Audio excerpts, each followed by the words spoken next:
Welcome back to Gaslit, the power of story.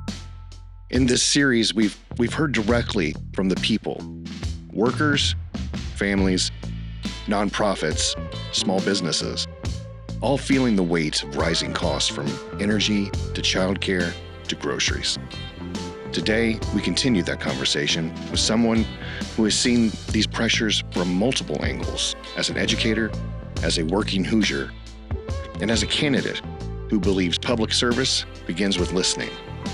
In District 76, Logan Patberg is walking neighborhoods, knocking doors, and taking notes. His why is rooted in public education, community service, and a belief that representation should reflect lived experience. We talk about rising costs, the loss of SNAP benefits during the shutdown, the strain on families, the reality inside our schools, and the experiences he is hearing in Posey and Western Vanderburgh County every single day. This conversation builds on everything we've explored so far: affordability, transparency, structural fixes, and the possibility of aligned leadership working together. Logan, Sally, and all the other voices that we've shared so far. They believe that Southwestern Indiana deserves representation that listens, responds, and communicates directly with the people they serve.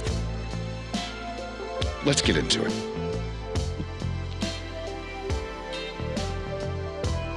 All right, Logan, welcome to Gaslit, the power of story. I'm happy to have you here. Can you tell me a little bit about what's your why? Introduce yourself, tell everybody who you are, and tell me why you're doing what you're doing. Well, my name is Logan Patberg. Obviously, I'm running for the Indiana House of Representatives in District 76, which is all of Posey County and Western Vanderburgh County. And why I'm doing this is I'm a K-12 union public educator, and I see the effects of state budgeting firsthand, whether it's in my classroom or at the kitchen table. And so that was sort of the push to get me into this, position. But just generally being a nerd and wanting to know about the things, that help our state run, how this much money is going to this much part of the budget, and, watching public media for a while and trying to put the pieces together. So like you said, your background is in public education, community work, and direct service. So how does your lived experience shape the way that you understand affordability, stability, and what families are facing right now? Well, not only am I a public educator, I'm a second career public educator. I spent a decade in an automotive field, and that is a place where all walks of life, work. They come in to buy their vehicles. They come in to buy your parts, get their vehicle serviced on, and not always typically happy about any of those things. So it gives you a perspective on people. And so I felt like that lived experience carried over to the classroom. So I was able to make a pretty seamless transition and felt a real calling back towards, the Evansville area. I'm a product of Evansville Vanderburgh School Corporation schools, and I really wanted to give back to a place that felt like it gave so much to me. You said you're teaching at Central High School? I am a teacher at Central High School. I teach science and so physics and AP biology this year. And yeah, class of 1994 at Central High School. So yeah, that's. I also grew up here in town, went to school here. In our earlier episodes, we heard from nonprofits, we heard from small businesses, and even everyday residents about the rising costs: energy, groceries, childcare, housing. What are you seeing and hearing in District 76 that confirms these pressures are real and that they're growing? Yeah, I've written a lot of things down. I've been at the doors weekdays, well, I guess weeknights mostly. Weeknights and weekends, I've really been ramping up the canvassing or the door knocking process because I want people to feel represented by their representative. So I want to directly ask them if they have an issue, what is it? And so for me, the biggest issue's obviously been Cedar Point and the cost of that. And their bills are up year over year. Some people are up 200%, doubled. Some people maybe 25%, but nobody said less. That's for sure. But a secondary issue that I have been hearing more of in District 76 is rising childcare costs and how that affects people. I did a little research as well, and so I was looking into it. And on average, the average Hoosier family is spending about 11% of their monthly income, and that's for a single child to have childcare. And lots of people in my district are family oriented. And they want a space for their child to get a quality and adequate, pre-education before they're off to, whatever type of school the parent ends up choosing. And, right now, it feels like that from what I've been hearing, that's not being met for some people. Yeah, and we just those vouchers are going to go out. That's not very good either. That's probably not going to help the situation. That's just more added on top of everything. This month, families across Indiana also lost SNAP benefits during the federal shutdown. Food insecurity is rising, and Addison from For Good Community described it as a state of emergency. How is this impacting families in your district, and what should our legislators be doing? In my district, and specifically at the school I work at, I've been hearing different sort of things, and speaking of SNAP benefits, people are making really hard choices every single month, and then for some people, they're going to work, they're doing what they're supposed to do. They go to work, ends aren't being met. Some of these people are getting SNAP benefits, and with them gone, it's like you're twisting the knife, so to speak. It's a sore that's already there. They're already not making ends meet or feeling really asset limited or, income restrained. And then the cost of food, well, we just tacked on another, $150 to your bill of the money you didn't have in the first place by taking that. That money was not there. So, people were really struggling. I've had people talk to me, and I've talked to others about how strapped our community, food service organizations have already been, and this was making even bigger mountain to overcome. So, small businesses like Academy and your brother's bookstore, they came in and had a conversation with us as well. And we've heard from bakeries, we've heard from coffee shops. They've all publicly said that they're struggling to stay open under rising costs. So when you've talked to small business owners, have they been complaining about the rising costs, the rising energy costs, how that's been affecting their business? Absolutely. I have several friends that own small businesses in the Evansville area, and not a one of them have come to me and said that this year was easier than the last at all.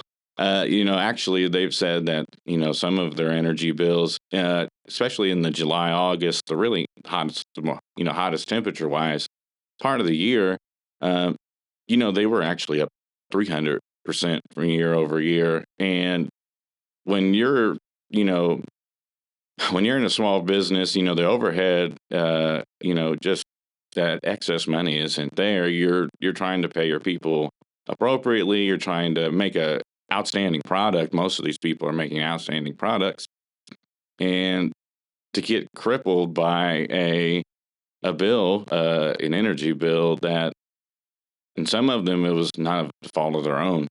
One of them had a meter issue I heard about, and CenterPoint said, we'll come fix that. And then eventually, after a month, they did, which is, maybe reasonable or not. But the problem was they said, well, you just charged me for 3 months in a row after us profusely asking you, how do we prepay? Like, how do we find out, what our bill is? And they're like, well, as soon as the meter's in, we'll know. But come to find out, they had 3 months of a bill all at once. And then they said, well, the type of meter you have doesn't. We're not going to make you a payment plan. And that was the first reaction. I think after some negotiation, they ended up with a payment plan. But to tell our small businesses, the backbone of our entire community here, that their first gut reaction is no way to pay this off, or I need your money and I need it now. It doesn't feel just. It doesn't feel right. I think we're seeing the opposite of what a city is supposed to do right now. A city is supposed to attract and retain, right? We're supposed to attract new people to move here and to stay here and live here, and play and thrive. And it seems like we have an influx of people moving away, and we have less people interested in coming to the area. It feels like we're kind of shooting ourselves in the foot in this current situation, don't you think? Yeah, or as we used to say, tripping over dollars to pick up pennies. Yeah, in my perspective, when you see how energy rates are in Henderson versus Evansville, it's highly attractive by comparison, where they're sitting 50, 60% of what the average resident in Evansville is paying. So that businesses look at that when they tried to move into a place to create their infrastructure where they need workers. But if they're going to have an increased overhead cost of high energy, or the housing isn't there, we can create 1,000 jobs, but if we can't move the people in because there's nowhere for them to go, I mean, those these businesses have uh, they survey the market, excuse me, for before they move in, and I feel like that is people are going to pass up this area in that respect. Unfortunately, we look around, the Evansville area, and the new home situation is pretty bare. There's people buying singular homes. Maybe one person is building a home, but it's not a neighborhood full of people. There's not apartment complexes going up. There may be a duplex that gets built. I don't think we're keeping up with demand. Right. So I think that affordability isn't just one issue. There's lots of issues like we've talked about already: energy bills, rent, childcare, healthcare, wages, and transportation. It all stacks up. So when you think about the whole picture, what do you believe are the most urgent structural pressures that policy must address?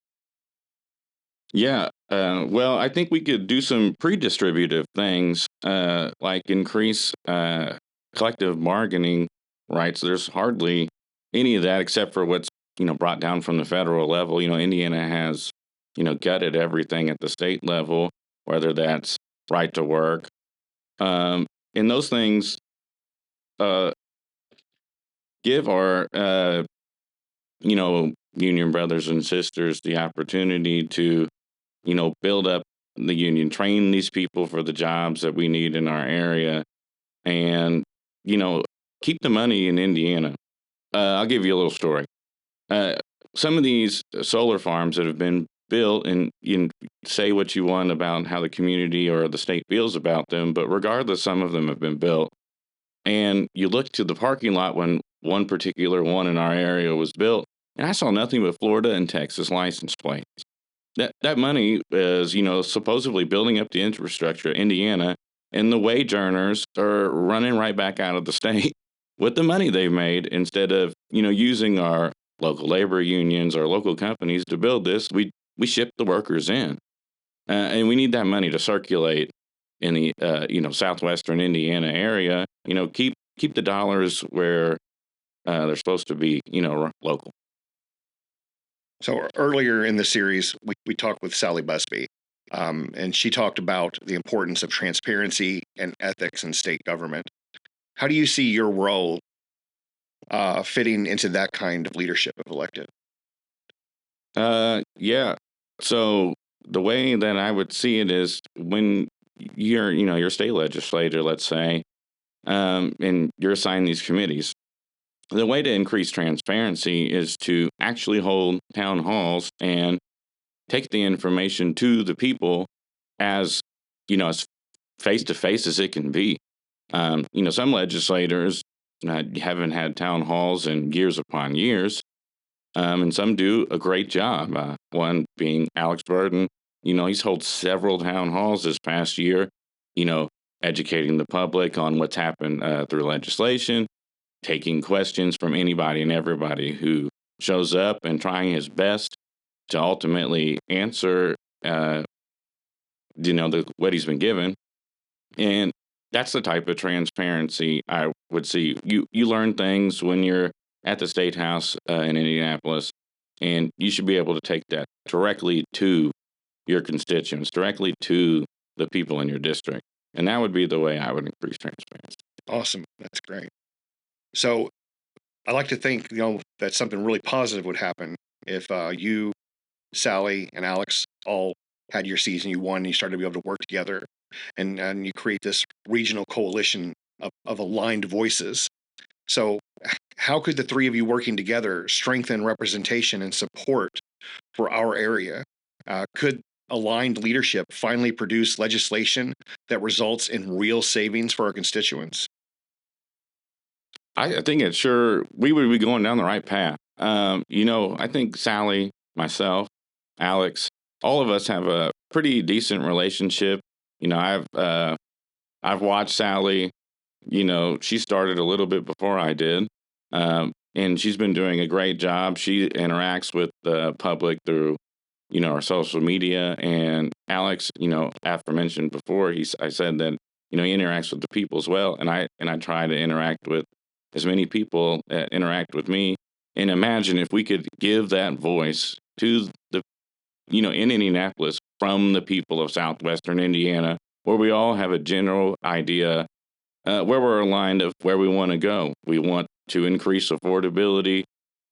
So these Southwestern Indiana, these Hoosiers down here don't choose between, do I pay for my groceries and not pay for my medicine? Well, this month I'm going to pay for my medicine, and then I'm going to let the center point bills sit aside. Well, the month after that, the center point bill, and so on and so forth. Well, we could, really attack the issues of, let's make healthcare affordable, so where people go to the hospital, they don't go broke afterwards. Let's, bring in the type of business that allows for high wage earning potential for the people of our community. Let's make sure that the energy cost, let's decrease the instance of these trackers, or these increased the fuel costs, the infrastructure costs of doing business isn't passed on to the ratepayers. It should be taken on by the energy companies. That's the risk they take when you are in business, or that's what you're told. Business owners, we hold them in such high regard for taking this risk. Let's let them have the risk, and let's let the ratepayers pay for energy only. So I like the idea of what I'm hearing here with this conduit of local speaking to our legislators, and then our legislators going to Washington and bringing our voice directly to them, imagining and talking about what I've seen Alex Burton do, and then multiplying that in you, and multiplying that in Sally, and seeing our whole entire southern region being actually represented and heard, where someone communicates with the region, this is what's going on in Indianapolis, how do you feel about it, and you taking our voices back there. That really sounds like an idyllic situation. Yeah, and to me, I we had, I go to meet your legislators, the past couple of times they've had it, and we have the same people show up most of the time and willing to hear from the public. And just imagine if we had two extra people that show up every time for the public, take their concerns, and transfer that information and take it right back to Indianapolis with us with receipts. if you don't believe us, we'll watch the YouTube feed. Like, this is what our people are wanting, and we speak for them. We represent them. I think it'd be great. So, what does meaningful progress look like to you? And what changes are happening? How quickly? What's going on? After you get elected, you guys start working together. What's it going to look like? Yeah. So, in theory, all three of us probably wouldn't be on the same committee assignments, but we would be there for all the House votes. So just imagine, instead of just Alex on utilities, you have Sally possibly on judiciary. I'm just making, theorizing here. And you got myself with education. Uh, and so it's not just one or two or three committees. I think Alex is on three. The natural resources is another one he's on. We have, plausibly three people from the three county area: Warwick, Vanderburgh, Posey. All of us pretty aligned in how we think it should function, and we get to speak our truth and our constituents' truth in multiple different committee assignments. So we're talking about a much more full scale, full scope vision for what our people need down here. I think that's the practical way, and we could try to face that. So many of our guests have said change starts when people stop being silent. So, what role do you see telling stories like this, sharing stories like this, people sharing their lived experiences, um, playing in creating urgency and momentum for real policy change? I think that that we have to just be the voice for the people. When people tell us our stories, I have my stories. Sally has great stories. The way she with her son, and having a middle school educator, and all of us have these lived experiences, and we can listen to these people give us their experiences as well. And so I feel like that we could really give the voice to the voiceless at times, and really speak about what people in Southwestern Indiana really want from a representative. So, finally, for voters who are overwhelmed and exhausted right now and nickel and dimed to death, what do you want them to know about what you stand for and why their participation matters? Well, their participation matters because this is your time of the year to when you have an equal number of say as the person next to you, and so on and so forth. That one vote produces one vote. So you have to get out and do the thing, regardless if you're busy, regardless, you know, we have laws to protect you. You got to get out and actually vote. Indiana has a voter problem. Off year elections, and the research I've done, we're not hitting 50% hardly ever in as a total of, in my district. I don't think it's happened. So if you're getting a minority of people's opinion or vote, so you should say, well, how is that truly going to represent them? And so for me, I want to speak for people who don't want to choose between dignity and profit. I want to speak for people who can go to the store, get what they need, come home, live in a, decent house, a decent rental unit, and not have it leak water, through the ceiling and their landlord does nothing about it. Or have a 35-year-old HVAC unit that is so inefficient that their bills are more than the rent. I think that I stand for regular working people being able to go to their singular one job. Lots of, my coworkers have multiple jobs, and, I grade tests during the summer as well, where we go to our one job and it's enough. That would be meaningful progress. We go to the hospital, we get seen by a doctor, we get our health taken care of, and you're not bankrupt afterwards. That's where another way I would see it. Not making choices on any of those things and being able to have the necessities we need. I'd like to add to that. I think if you're wanting to make a change in our country, I think statistically it shows that when you start local and you get involved locally and you do your duty to vote, or you get involved, you start that change small. Small doesn't feel as big as something instant as throughout the whole country at once, but that type of change rarely happens. The real change, the change that lasts, starts small. It starts locally, and it starts with you, and it starts with voting. So these local issues really matter. Who we elect locally matters. If you really don't think that it does, take a look at your utility bill, because it does matter. And Logan, I really appreciate you being here today. Thank you. Thanks for having me.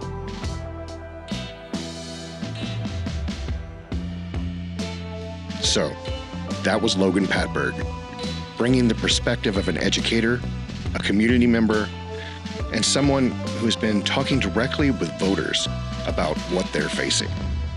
Rising costs, loss of SNAP benefits, pressure on childcare, overwhelmed food assistance networks, small businesses struggling to stay open, and families being forced into impossible choices. This is the reality at the doors, and it's not a theory. It's their lived experience. With Logan, we heard what it would look like if our region had aligned leadership. Logan, Sally, and Alex working together, communicating with the public, amplifying the voices of their districts, and bringing those concerns back to Indianapolis with clarity and urgency. We also talked about the importance of participation, voting, sharing stories, speaking out, showing up. Change doesn't start in Washington. It starts here. It starts small. It starts local. It starts with people refusing to be silent and telling their truth. And that's what this series is. Storytelling as social action. Every listener, every share, every comment, every conversation, all of it builds momentum. Thank you for continuing to be a part of this work. Thank you for showing up. Thank you for standing with your neighbors. This is Gaslit, the power of story. Stay tuned. More stories are coming.